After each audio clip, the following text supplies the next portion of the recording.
Pape Fodé Dramé, donc je suis juriste de formation et je suis un ancien agent de la Commission nationale informatique et liberté en France et le gendarme en charge de la protection des données.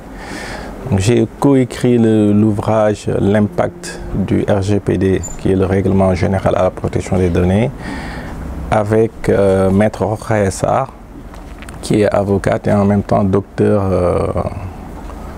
en droit et qui a soutenu sur une thématique assez similaire. Donc cet ouvrage en fait est le fruit de nos travaux, que ce soit la thèse de Maître Sarr et moi les travaux que j'avais menés un peu dans la société civile.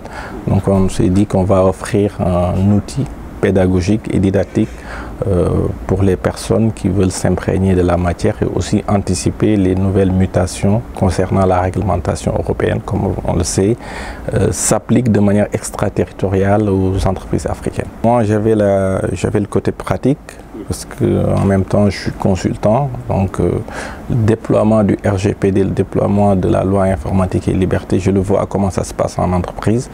Comment à partir de règles édictées par le régulateur, on peut mettre en place des process, des mesures techniques organisationnelles en entreprise. Et Rokhaya, elle avait le côté académique, théorique, et ça nous a poussé un peu à mélanger l'aspect pratique et l'aspect théorique. Et on a tiré le meilleur de nous-mêmes. Et pour la petite histoire, ce livre a été écrit entre Paris,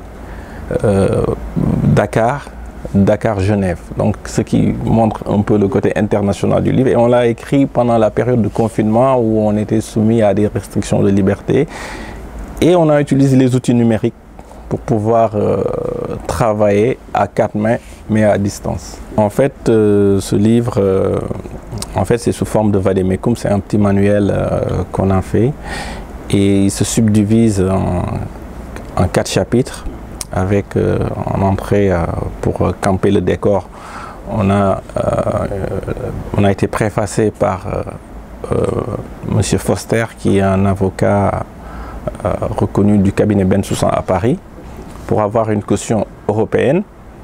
Et l'avant-propos a été fait par le professeur Sarro, qui est un professeur agrégé à l'UCAD et qui connaît très bien la matière.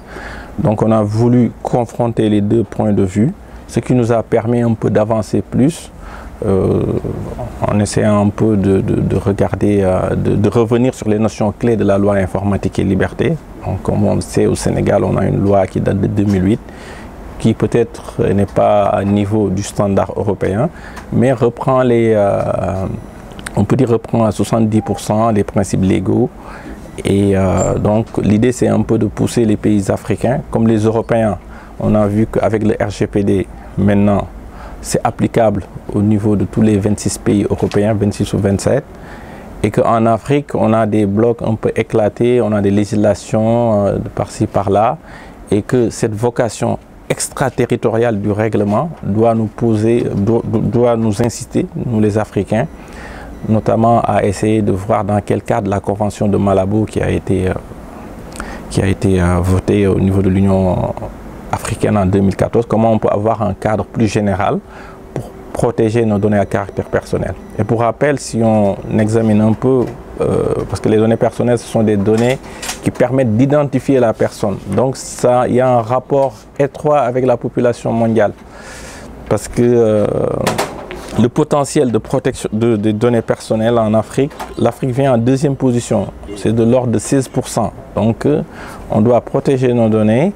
Et il faut qu'on fournisse aussi aux responsables de traitement des éléments pour pouvoir utiliser de manière optimale pour respecter le droit des personnes. Donc le livre, premier chapitre, on revient sur les notions clés. Deuxième chapitre, on parle des deux concepts de la compliance qui s'appellent l'accountability, c'est le fait d'être responsable des données qu'on gère et qu'on traite. Il y a le privacy by design qui est aussi un autre concept qui permet à minima, avec l'analyse d'impact, de pouvoir gérer ces données. Et le dernier chapitre, il traite le cœur du sujet qui est la gestion des flux transfrontaliers de données. Et comme je l'ai dit tout à l'heure, le règlement en fait a une vocation extraterritoriale. Donc ça veut dire que si moi je suis une petite start-up sénégalaise, et du moment que je traite des données à caractère personnel de résidents européens, on ne dit même pas de personnes de nationalité européenne, mais de résidents. Ça veut dire qu'une personne qui se trouve en France, ne serait-ce un Africain qui se trouve en France, ne serait-ce un seul instant de raison, est protégé par le RGPD. Donc tout ça, ça doit permettre aux citoyens de pouvoir s'armer de leurs droits, parce qu'il y a de nouveaux droits. On connaît le droit d'information, d'accès, d'opposition, de rectification. Maintenant, il y a de nouveaux droits qui est le droit de la portabilité des données et le droit à la limitation du traitement. Donc tout ça, ça permet aux citoyens d'avoir un contrôle de leurs données pour qu'ils ne soient pas l'objet de décisions discriminatoires faites par des algorithmes ou faites par l'intelligence artificielle.